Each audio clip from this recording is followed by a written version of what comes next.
Our story begins when we met in 2015. We dated for 2 years before officially blending our families together in 2017. We lived the typical life, work, kids, school, for most of our relationship.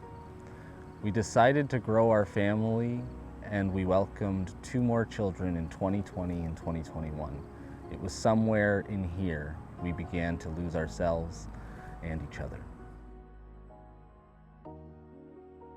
I can only speak for myself when I say that resentment was building up.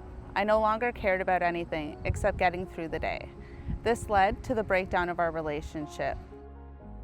September 11th, we officially called it quits.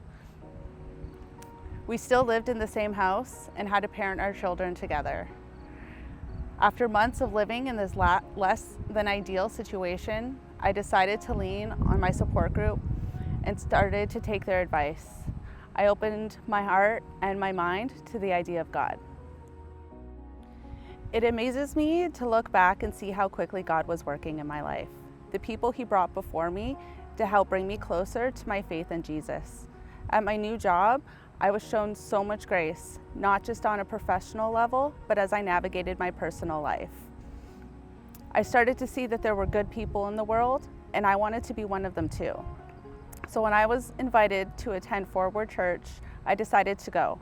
And I am so grateful that I did, because this is where my belief turned into faith.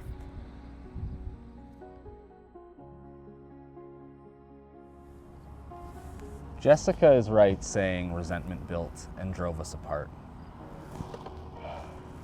We were living separate lives and our world was falling apart around us. I started going to the church I grew up in because it was the only place I felt whole. But my self-righteousness and my anger at God had me believing that I could do a better job myself, and I stopped attending altogether. It was until Mother's Day. Jess and I had divided out time with the children in an attempt to normalize us living apart. This was my weekend, and Jess asked if she could have the kids. I agreed, and she got them ready for Sunday service at Forward. I felt pulled to attend as well. We sat in the balcony.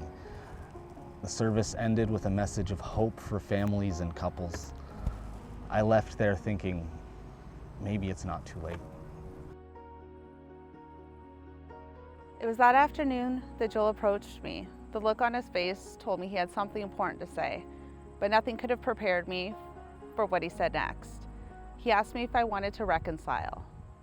It was during this conversation that we both realized that yes, this is what we wanted, but on the same condition that God was now an important part of our lives, and we were going to have to make some changes on how we were doing things moving forward. Our first step was taking the Equip class, Habits of a Godly Home. This allowed us to have honest conversations, which turned into actions.